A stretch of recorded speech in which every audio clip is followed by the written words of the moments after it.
கோவை மாவட்டத்தில் குற்றங்களை தடுப்பதற்காக தொடர்ந்து விழிப்புணர்வு நிகழ்ச்சிகளை நடத்தி வந்துட்டுருக்கோம். அதன் சார்பாக இன்று ஆனமலை ஏரியாவில் விழிப்புணர்வு நிகழ்ச்சி பொதுமக்களோடு சேர்ந்து நடத்தப்பட்டிருக்கு. இந்த நிகழ்ச்சியில் பொதுமக்கள் குற்றங்களை தடுக்கிறதுக்கு என்னென்ன விஷயங்கள்லாம் செய்யலாம் அப்படின்றத பற்றி ஒரு டீட்டெயில்டாக அவங்ககிட்ட டிஸ்கஸ் பண்ணி சொல்லியிருக்கோம்.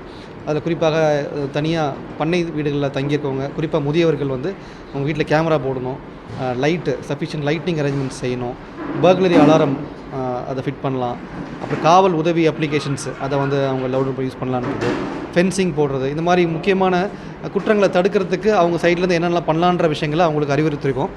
அதே போல் ஒரு கிராமத்துக்கும் 2லேருந்து 4 கேமராக்கள் சிசிடிவி கேமராஸ் போடணும் என்ட்ரி அண்ட் எக்ஸிட் பாயிண்ட்லன்றதையும், அதே போல் அவங்க சைட்லேருந்து இந்த வாலண்டியர்ஸை சப்போர்ட் பண்ணுறதுக்கான விஷயங்களும் வாட்ஸ்அப் குரூப் மூலமாக சின்ன சின்ன குழுக்களாக கிராமத்தில் அவங்க சேர்ந்து காவல்துறையோடு சேர்ந்து ஏதாவது தகவல்கள் குற்றவாளிகள் பற்றியோ இல்லை சந்தேகப்படுற நபர்கள் பற்றியோ தகவல் இருந்தால் தகவல்களை ஷேர் பண்ணுறது பற்றி விஷயங்கள்லாம் நாங்கள் அவங்களுக்கு அறிவுறுத்திருக்கோம்.